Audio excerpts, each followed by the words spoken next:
ناظرین، بریک سے پہلے ہم بات کر رہے تھے ٹی بی کے حوالے سے، آئیے بات چیت کا سلسلہ آگے بڑھائیں۔ ڈاکٹر صاحب، جیسے کہ بات ہو رہی تھی ٹی بی کے علاج کے بارے میں اور اس میں جو سائیڈ ایفیکٹس آتے ہیں، اسی طرح سے اگر بات کی جائے ان لوگوں کی جو بیچ میں دوا چھوڑ دیتے ہیں، تو کیا وہ اپنے آپ کو بھی نقصان پہنچاتے ہیں اور اس کے علاوہ مرض میں بھی کچھ تبدیلیاں کر دیتے ہیں جس کی بنیاد پر آگے دوسروں تک جو مرض پہنچتا ہے ان کے ذریعے وہ دیکھیے، مزید اگر ٹی بی خطرناک کا ہو جاتا علاج ہے؟ جو ہے وہ صحیح سے نہ کیا جائے، چاہے غلط دوائیاں پرسکرائب کی جائیں ڈاکٹرز کی طرف سے، دوا کی کوالٹی صحیح نہیں ہو، یا مریض بیچ سے علاج چھوڑ دے، تو ایسے مریضوں میں دوبارہ سے ٹی بی ہونے کے چانسز، یا ڈرگ ریزسٹنٹ ٹی بی کہتے ہیں، وہ ہونے کے چانسز زیادہ ہوتے ہیں۔ ٹرم یوز ہوتی ہے M D R T B, کہ ٹی بی کی جو 2 بنیادی دوائیاں آئسونائزیڈ ریفامپسن، اس سے جو ہے ان کا جراثیم ریزسٹنٹ ہو جاتا ہے۔ تو ایسے مریض جن کا علاج صحیح نہ ہوا ہو، بیچ سے چھوڑ دیا ہو، یا کسی ڈرگ ریزسٹنٹ مریض سے ان کو ٹی بی لگی ہو، تو جی ایک تو وہ مریض خود بھی اس کا علاج کافی دشوار ہو جاتا ہے۔ جو ڈرگ ریزسٹنٹ یا M D R T B کا علاج ہے، وہ اس میں علاج کا دورانیہ 20 سے 24 مہینے کا ہے، اور دوائیوں کی مقدار بھی زیادہ، اور ایسی دوائیاں جن کے سائیڈ ایفیکٹ بھی زیادہ ہیں۔ صرف ایک انجیکشن کی صورت میں ایک دوا اس کے ساتھ لگتی ہے، جو کہ 8 مہینے، 6 سے جی 8 مہینے، اب 8 مہینے ریکمینڈڈ ہے، جو کہ ایک روزانہ انجیکشن لگوانا گوشت کے اندر بہت مشکل کام ہے، بالکل اور علاج مہنگا، اور سب سے بڑھ کے یہ کہ ٹریٹمنٹ کی سکسیس بھی اس طرح سے نہیں ہے جیسے کہ پہلی دفعہ ٹی بی جو کہ فرسٹ لائن ڈرگ سے ٹریٹ ہوتی ہے۔ سکسیس ریٹ بہت کم ہے، اور کمپلیکیشنز بہت زیادہ ہیں، تو اس شخص کے کیور ہونے کے چانسز کم ہیں ایز کمپیئر ٹو پہلی دفعہ ہوئی۔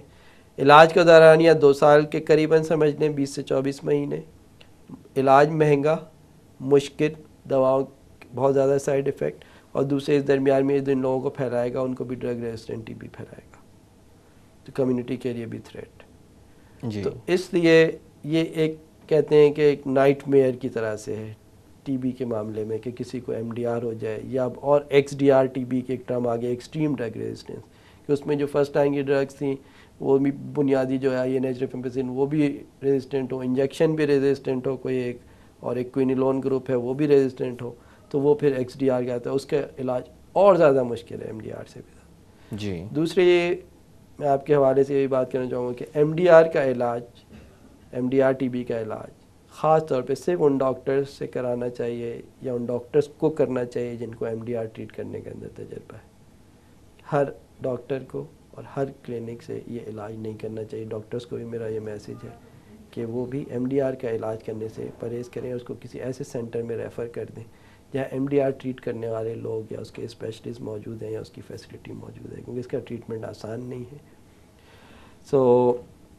یہ جو ہے نا اس کی کمپلیکیشنز ہو جاتی ہیں۔ ڈاکٹر صاحب، تپ دق کے حوالے سے آپ عوام کو کوئی پیغام دینا چاہیں گے؟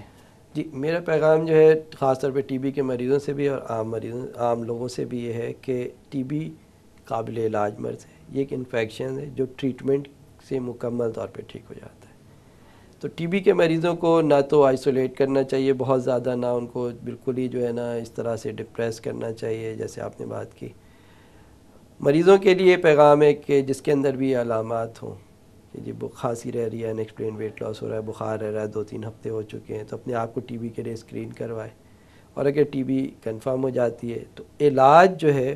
وہ پہلی دفعہ میں مکمل علاج، دواؤں کو صحیح سے لینا، جس دورانیے کے لیے جیسے کہ 6 مہینے یا 8 مہینے کی بات ہوئی، پورا علاج، چاہے وہ مکمل ٹھیک ہو جائے 1-2 مہینے میں بھی، درمیان میں علاج نہ چھوڑے، دواؤں میں ناغہ نہ کرے، اور صحیح سے علاج، اور دوسری جو اچھی صحت کے جو بنیادی اصول ہیں، اچھی خوراک اور ورزش، ان سب کا اہتمام کرے، تاکہ جو ہے وہ خود بھی صحیح ہو، صحت مند ہو، اور کمیونٹی کے اندر ٹی بی کو پھیلانے کا باعث نہ بنے۔ اور کمیونٹی کے اندر ہر ایک کا فرض ہے کہ اگر کسی کے گھر میں، کسی کے جاننے میں اگر کوئی ٹی بی کا مریض ہے تو اس کو ہیلپ کریں، سپورٹ کریں، ٹی بی سینٹرز پہ، ٹی بی کنٹرول پروگرام میں اس کو انرول کرا کے اس کا مکمل طور پہ علاج کروائیں، جی کیونکہ ایک دفعہ کا علاج